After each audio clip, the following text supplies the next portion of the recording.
Hello friends, welcome to desktop publishing tips.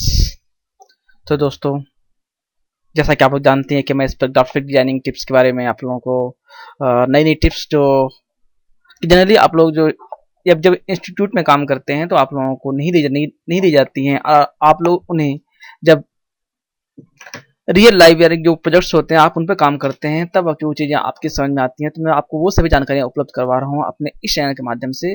और आज का टॉपिक मैंने चुना है इंडियन के अंदर कि स्निपेट्स क्या होते हैं, यानी स्निपेट्स क्या होते हैं और हम उन्हें कैसे प्रयोग कर सकते हैं। दोस्तों, स्निपेट्स तो सबसे पहली चीज़ होती है कि हमने किसी चीज़ का आपने स्निपिंग टूल यूज किया होगा। सॉरी, आप विंडोज़ के अंदर आपने यूज नहीं किया होता। उसको मैं काफ़ी ज़्यादा यूज़ करता हूँ। क्या पिक्चर्स कॉपी करनी होती हैं, generally low res pictures copy करनी होती हैं, स्क्रीन कैप्चर करना होता है, कुछ किसी को मेल भेजना होता है, तो मैं सीधे सीधे स्निपेट्स कॉपी करता हूँ, उसको जीमेल में पेस्ट करता हूँ और उनको मेल भेज देता हूँ। जैसे मुझे इसका स्क्रीन चाहिए तो मैं क्या करता हूँ कि मैं टाइप करता हूँ स्निपिंग टूल। मैं बताता हूँ स्निपिंग टूल एक्चुअली होता क्या है, पहले आप इसको जान लीजिए। सॉरी, गलत दब गया। विंडोज में गए, SNIPPING स्निपिंग टूल। तो इससे जो दोस्तों एक चीज वही है, स्निपेट्स भी वही है। जैसे मैं इसकी दिया यहाँ से, मैंने यहाँ कॉपी किया और ये मेरे डेस्कटॉप आ जाता है यहाँ पे, और इसमें यहाँ से कॉपी करके और इसको जीमेल में पेस्ट करके मैं इसको कहीं भी भेज सकता हूँ, अपने किसी क्लाइंट को या किसी को भी। तो मुझे इस पेज को सेव करने की जरूरत नहीं होती। और जो मेरी जो फाइल का जो होता है, रेजोल्यूशन भी होता है, वो भी कोई ज़्यादा हैवी नहीं होता कि क्लाइंट को उसको यूज कर पाए। या उसके बाद होता है कि हम से हम ज़्यादा उनको सिक्योरिटी रखते हैं कि हमने डॉक्यूमेंट बनाया, हम क्लाइंट को पूरी पीडीएफ फाइल भेज देते हैं। कई बार हम चाहते हैं कि उनकी हम लोरेज फाइल भेजें, तो instead of making low res PDF file और कुछ भी चीज़ें जैसे कि हम उसको सेव एज करें, उससे बेटर होता है कि हम सिर्फ स्निपिंग टूल से कॉपी करें और उसको डायरेक्ट क्लाइंट को भेज दें। तो दोस्तों, आज मैं आपको ये बताऊंगा स्निपेट्स क्या होता है। तो स्निपिंग जो हमने यहाँ पे स्निपिंग टूल बनाया, इसे सेव किया, तो स्निपेट्स भी इंडिया के अंदर एक वैसे ही काम करता है कि उसमें भी हम किसी भी डॉक्यूमेंट के कोई भी डॉक्यूमेंट काम कर रहे हैं जो हमें कि बहुत ही फ्रिक्वेंटली चाहिए। जैसे कि मान लीजिए मैं कोई भी वीडियो बनाता हूँ, उसके अंदर ये सेक्शन जो है मेरा ग्राफिक डिजाइनिंग टिप्स हिंदी में और सब्सक्राइब, आप इस सेक्शन को सभी वीडियो में देख पाते हैं। बाकी चीज जो है ऊपर मेरी चेंज होती रहती है अकॉर्डिंग टू द लेआउट या अकॉर्डिंग टू द टॉपिक जो भी मैं बना रहा हूँ, उसके हिसाब से ये चीजें मेरी बदलती रहती हैं और ये चीजें मेरी फिक्स होती हैं। तो मैं क्या करता हूँ कि इस सेक्शन को मैंने किया और यहाँ जाते हैं फाइल के अंदर जाकर के करता हूँ एक्सपोर्ट। एक्सपोर्ट किया, तो इसके अंदर एक्सपोर्ट करने के बाद एक सेक्शन नीचे आप जैसे यहाँ पे सेव एज टाइप क्लिक करेंगे, इसके नीचे होता है, आप क्लिक करें, इसके अंदर एक होता है इंडियन स्निपेट्स। इंडियन स्निपेट्स के मतलब क्या दोस्तों, जो चीजें हमने सेलेक्ट कर रखी हैं डॉक्यूमेंट के अंदर, ये दो जो एक दो और तीन चार जो ऑब्जेक्ट सिलेक्टेड हैं, सिर्फ उतने ही ऑब्जेक्ट्स को, सिलेक्टेड ऑब्जेक्ट्स को यह एक अलग जगह सेव कर देगा जहां मैं इसको सेव करना चाहता हूं। ये मेरा क्या है, टैग, सॉरी मैंने इसको नाम दिया टैग लाइन। मैंने दिया इसको यहाँ पे और सेव कर दिया। अब सिर्फ जो इतना हिस्सा है टैग लाइन, यह सेलेक्ट हो गया है। मैं डॉक्यूमेंट किया न्यू, न्यू डॉक्यूमेंट, ओके। अब मैं फाइल यहाँ पे करता हूँ प्लेस, इंपोर्ट, सॉरी प्लेस करते हैं, इंपोर्ट एक्सएमएल नहीं, प्लेस करते हैं। और मैं वहां जाता हूँ जहां मैंने फाइल को सेव किया है। इसके अंदर मैंने दिया था टैग लाइन, मैं टी दबाता हूँ कीबोर्ड पे अपने, टैग लाइन मैंने ओपन किया और क्लिक कर दिया। तो सिर्फ उतना हिस्सा जो है कि जो चीजें हमें बार बार चाहिए होती हैं किसी भी डॉक्यूमेंट के अंदर और उनको हम बार बार यूज करते हैं, तो हम ये तरीका हमारे पास होता है कि हम उसे कॉपी कर लें। लेकिन कॉपी करने के दोस्तों कई बार हमें वो फाइल खोलनी पड़ती है हर बार। देखिए, हमें पूरी फाइल खोलने पे कई बार 200 पेज की 300 पेज फाइल होती है, तो हमें पूरी फाइल ढूंढी जाए फिर खोली जाए, तो उससे हमें टाइम भी कंज्यूम होता है, अपना वक्त भी लगाते हैं और फिर रिकॉल करते हैं कि हमने फाइल कहाँ सेव कर रखी है उस पर्टिकुलर फाइल में से कोई डाटा निकालने के लिए। अब लेकिन इससे क्या होता है कि हम उस फाइल के अंदर से जो भी इंपॉर्टेंट डाटा होता है, एड्रेस होता है, या फिर मान लीजिए कि जो लोगो होते हैं, एड्रेस होता है, या फिर कुछ और चीज़ें जो होती हैं जो हमें फ्रिक्वेंटली चाहिए होती हैं, हम उनमें से उन डाटा को सिर्फ सेलेक्ट करके और उसको एक अलग जगह सेव कर लेते हैं।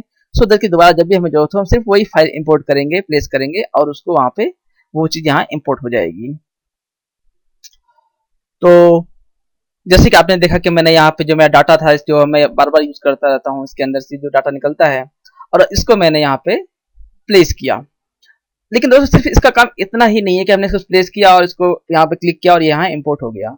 ये जो हमारी लोकेशन होती है, असली चीज दोस्तों तो अब आती है कि मैं इसको लेके आ रहा हूँ, मैं कर रहा हूँ प्लेस, मैंने दोबारा सेलेक्ट किया उसको, टैग जो मैंने नाम दिया टैग लाइन दिया, ओपन किया और मैंने अब दबाया शिफ्ट, सॉरी मैं स्क्रीन पे शिफ्ट दबा हुआ है,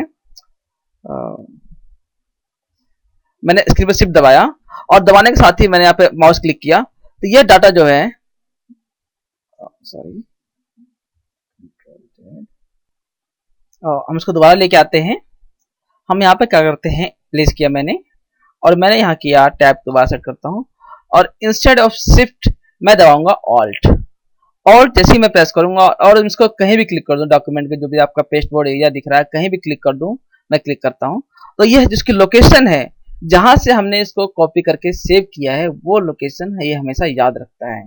यानी हम डॉक्यूमेंट पे, किसी भी डॉक्यूमेंट पे काम कर रहे हो तो हम कोई, जैसे कि हम कॉपी और पेस्ट करते हैं तो और उसको पेस्ट इन प्लेस के कमांड यूज क्या करते हैं, वो डॉक्यूमेंट खोल करके कॉपी करके फिर पेस्ट इन प्लेस करते हैं। लेकिन स्निपेट से क्या है कि वो सेम डाटा हमने किस लोकेशन से कॉपी किया है और उसे कहाँ पेस्ट करना चाहते हैं, यह बिल्कुल उसी जगह पे जहां वो डॉक्यूमेंट में उस वक्त डाटा वो सेव रहता है, ये अपने आप उसको उसी जगह प्लेस करता है जहां पे वो डॉक्यूमेंट होता है। जैसे कि मान लीजिए मैं आपको एग्जांपल दिखाता हूँ, तो छोटा कर लेता हूँ और मैंने इसको यहाँ से हटा दिया, ठीक है, मैंने इसको यहीं सेव किया दोस्तों और वहां से हटा दिया है, मैंने कुछ कॉपी नहीं किया। मैं फाइल कर रहा हूँ प्लेस और मैं दोबारा गया टैब नंबर पे, टैब जो लाइन बनाया मैंने ओपन किया, ऑल्ट दबाया, यहाँ पे क्लिक कर दिया, यह अपने आप उसी लोकेशन पे पेस्ट हो जाएगा जो लोकेशन इसकी थी। तो जो कई बार हम कवर बनाते हैं, इसका यूज कैसे, बेस्ट यूज क्या होता है कि हम इसके कहाँ मैं जनरली जहाँ यूज करता हूँ, मैं क्या करता हूँ, इससे मेरे पास ये रेड बटन मैचिंग खुली हुई है, तो अब ये जो ये मान लीजिए रेड बटन लोगो है, ये नाम है, प्राइस है, और ये जो चीजें होती है यह फिक्स होती हैं किसी भी मैगजीन की। जब हम काम बात करते हैं, मैगजीन का बात करते हैं या कोई भी बुक होता है जिससे मैगजीन बनती है, तो उसके अंदर ये बिल्कुल ऑप्शन फिक्स होती है। तो मैं इसको एज जैसे ये मैगजीन का लोगो हुआ या कुछ और चीजें इसके अंदर होती हैं, यहाँ पर कुछ आईएसबीएन नंबर वगैरह होते हैं, आईएसबीएन नंबर जो बदलते रहते हैं वो, लेकिन कुछ लोकेशन फिक्स होती है, या कुछ का बुक्स के लोगो यहाँ पे लगे होते हैं, उनकी कोई पोजीशन यहाँ फिक्स होती है, उनकी मतलब कई चीजें होती हैं जिन्हें हमें उनकी गाइडलाइंस फॉलो करनी पड़ती हैं किसी भी कंपनी की।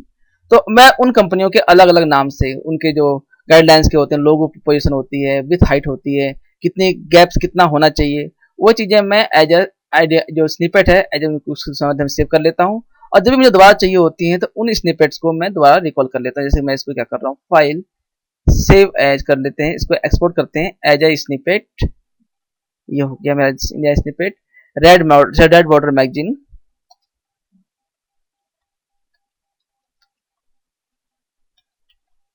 मैगजीन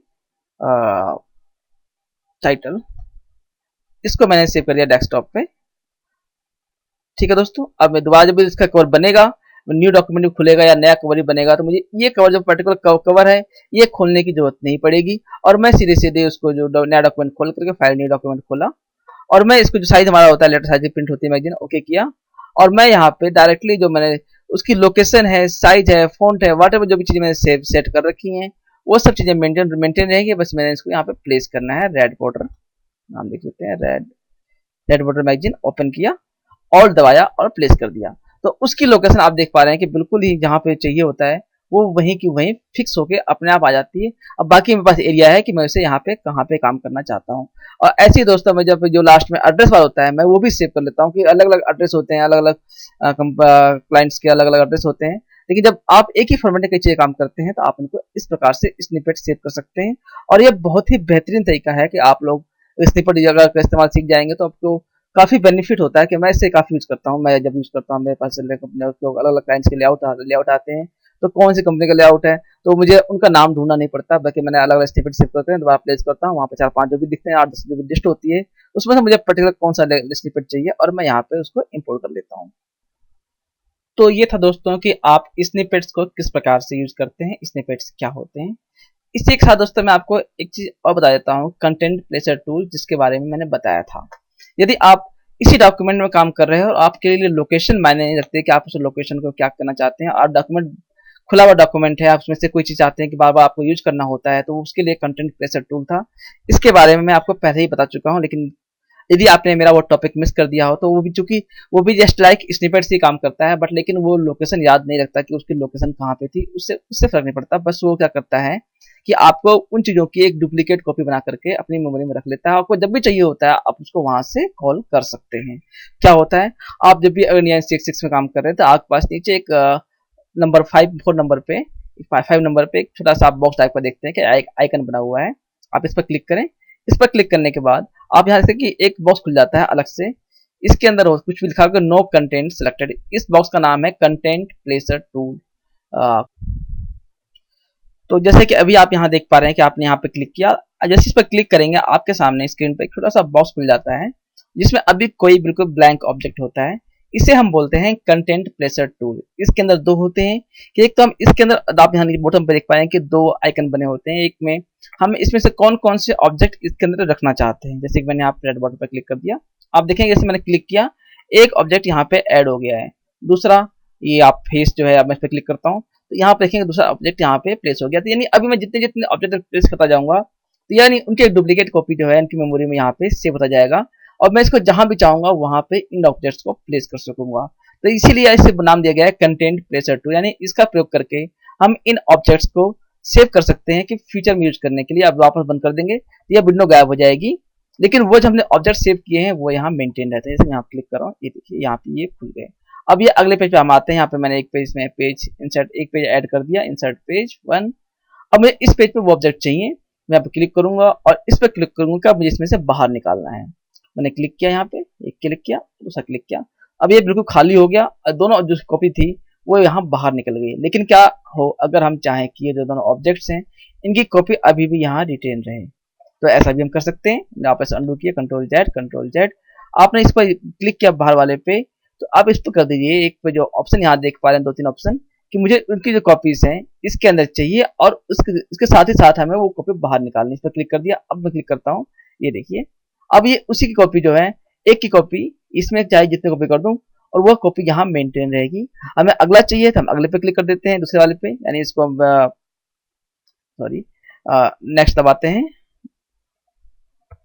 ये आप एरो की प्रयोग करेंगे, जैसे एरो की प्रयोग करेंगे एरो के हिसाब से ये आगे पे जो यानी प्राइमरी यहाँ लगा हुआ है वो अपने आप ही सेलेक्ट हो जाएगा। अब मैं क्लिक करता हूँ तो अब जो मेरे ये फेस था उसकी फोटो यहाँ पे आने लगेगी। तो ये तरीका था दोस्तों कि आप स्निपिंग टूल का प्रयोग करके भी अगर आप उसी सेम डॉक्यूमेंट में काम कर रहे हैं और उसमें से कोई ना कोई ऑब्जेक्ट चाहते हैं कि हम उसको सेव कर लें तो वो भी आप यहाँ पे सेव कर सकते हैं। इसे कहते हैं स्निपिंग टूल। तो दोस्तों आज की टिप आपको कैसी लगी, स्निपेट्स और स्निपिंग टूल दोनों के बारे में कमेंट के माध्यम से जरूर बताइएगा दोस्तों। और जो मेरी वेबसाइट है आप उस पर भी जरूर विजिट करिएगा, जो डेस्कटॉप पब्लिशिंग टिप नाम से मेरी साइट है dtptips.com। आप यहाँ पे जरूर जाइएगा और मेरे चैनल को सब्सक्राइब भी करिएगा। यदि आपकी कोई प्रॉब्लम है, कोई परेशानी है, आप मुझसे शेयर करना चाहते हैं तो मैंने वहाँ पे एक कम्युनिटी फोरम भी बनाया हुआ है, यहाँ पर कम्युनिटी टॉक है, आप यहाँ पे जा सकते हैं और यहाँ आने के बाद आप डायरेक्टली मुझसे इंटरेक्ट कर सकते हैं अपने टॉपिक्स के माध्यम से, अपने विचारों के माध्यम से। यदि आपको प्रॉब्लम आ रही है तो आप सीधे सीधे यहाँ जाइए, रजिस्टर करिए साइट पे। रजिस्टर जैसे आप रजिस्टर करेंगे उसके बाद आप यहाँ पे बिल्कुल आप नीचे एक कॉलम बन जाएगा टॉपिक डालने के लिए कि आप किस टॉपिक के बारे में करना चाहते हैं मुझसे बात, या आपके पास कोई परेशानी है, आप मुझसे कोई व्यू शेयर करना चाहते हैं तो आप यहाँ से वो भी शेयर कर सकते हैं। और आपकी जो जानकारी है, आपकी जो प्रॉब्लम होगी मैं उनको सोल्यूशन देने की पूरी कोशिश करूंगा। इसके अलावा दोस्तों आप मेरे चैनल को सब्सक्राइब करना और लाइक करना भी बिल्कुल ना भूलिए। धन्यवाद दोस्तों।